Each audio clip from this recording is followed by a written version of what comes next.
दरियाए सिंध, वो दरिया जो वक्त की नब्ज है। अस्सलाम वालेकुम दोस्तों, आज मैं आपको एक ऐसे दरिया की कहानी सुनाने जा रही हूँ जो सिर्फ पानी का बहाव नहीं बल्कि एक मुकम्मल तारीख है, एक तहजीब, एक शनाख्त, एक जीती जागती किताब। जी हाँ, मैं बात कर रही हूँ दरियाए सिंध की, इस दरिया की जिसके किनारे इंसान ने पहली बार लिखना सीखा, जहाँ पहला शहर आबाद हुआ, जहां से इल्म, अदब, अकीदा और सियासत की नहरें फूटी।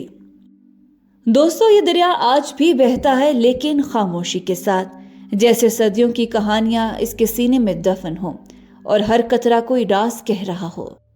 फिर जरा पीछे चलते हैं, हजारों साल पीछे, जब दुनिया में मेसोपोटामिया और मिस्र जैसे कदीम तमद्दुन उभर रहे थे, तो सिंध की सरजमीन पर भी एक रोशन तहजीब जन्म ले रही थी। यहाँ के व्यापारी 5000 साल पहले तक दूर दराज के मुल्कों से तिजारत करते थे। यही वो वक्त था जब फारस के बादशाह ने हजरत ईसा अलैहिस्सलाम की आमद से 600 साल पहले इस दरिया का नक्शा तैयार करवाया था।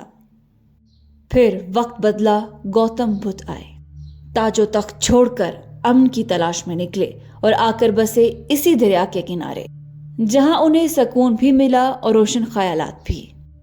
यूनानी सिपाही, अफगान सुल्तान, हर कोई आया, जंग की, कब्जा किया, लेकिन दरिया वहीं का वहीं रहा, गवाह बनकर। यहाँ बाबा गुरु नानक ने एक नदी में नहाते हुए रूहानी सच्चाइयों का इदराक किया। ये दरिया सूफी, दरवेशों और फकीरों के कदमों का गवाह है।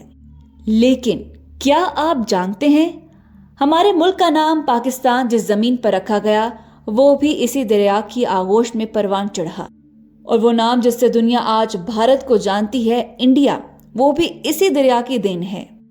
संस्कृत में इसे कहते हैं सिंधु, फारसियों ने कहा हिंदू, यूनानियों ने बनाया इंडोस और फिर बना इंडिया।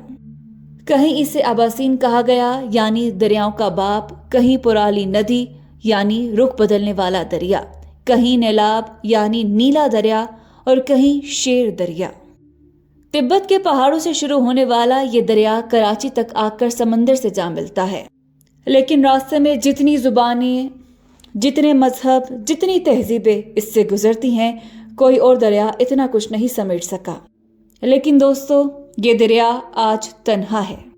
अंग्रेजों ने इसे बंदों में कैद किया, आमरीत ने इस पर डैम बनाए, इसका फितरी बहाव रोका गया और इसके साथ साथ यहाँ की जिंदगी भी रुक गई। वो इलाके जो कभी आबाद थे, जहां दरिया के गीत गूंजते थे, आज वहां सिर्फ वीरानी है। इंसानियत की जगह खौफ और खामोशी ने ले ली। लेकिन आप अगर दिल की गहराइयों से सुने तो आज भी इस दरिया की लहरों में वही संस्कृत अश्लोक, यूनानियों के जंगी नगमे, सूफी दरवेशों की हमद और सिंधी माँ के लोरी जैसे अल्फाज गूंजते हैं। ये सिर्फ पानी नहीं, ये माजी का आईना है, ये हमारा विरसा है, हमारी पहचान है। तो दोस्तों, अगर हम इस दरिया को भूल गए तो हम खुद को भूल जाएंगे।